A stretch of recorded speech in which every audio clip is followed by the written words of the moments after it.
नेपाल दाजुभाइ तथा दिदीबहिनीहरू,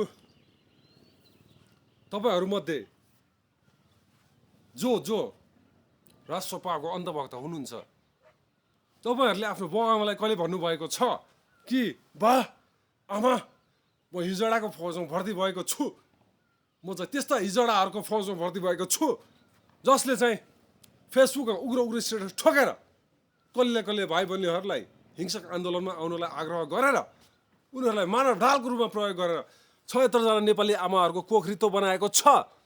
त्यति मात्र होइन, उसले राष्ट्रिय धरोहरहरू सबै खरानी बनाएको छ।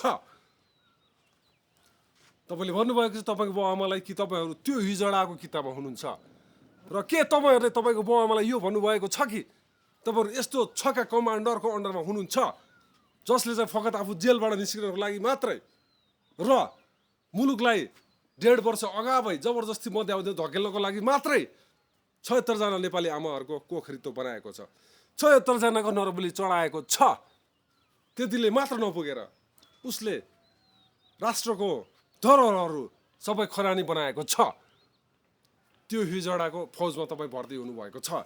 त्यो तपाईँले आफ्नो बाबुआमालाई कहिले भन्नुभएको छ कि तपाईँले आफ्नो बाबुआमालाई यो भन्नुभएको छ कि तपाईँहरू यस्तो किताबमा हुनुहुन्छ, यस्तो हिजडाको फौजमा हुनुहुन्छ जसको कमान्डरले उसको राष्ट्र फ्री गराउनको लागि, टिबेट फ्री गराउनको लागि मात्र ७६ जना हाम्रा कसले भाइ बहिनीहरूको नरबली चढाएर आएको छ। त्यतिले मात्र नपुगेर उसले हाम्रो राष्ट्रिय संरचनाहरू, राष्ट्रिय धरोहरहरू सबै क्षणभरमै खरानी बनाएर आएको छ। तपाईहरूले आफ्नो बाबुआमालाई जवाफ दिने बेला आएको छ।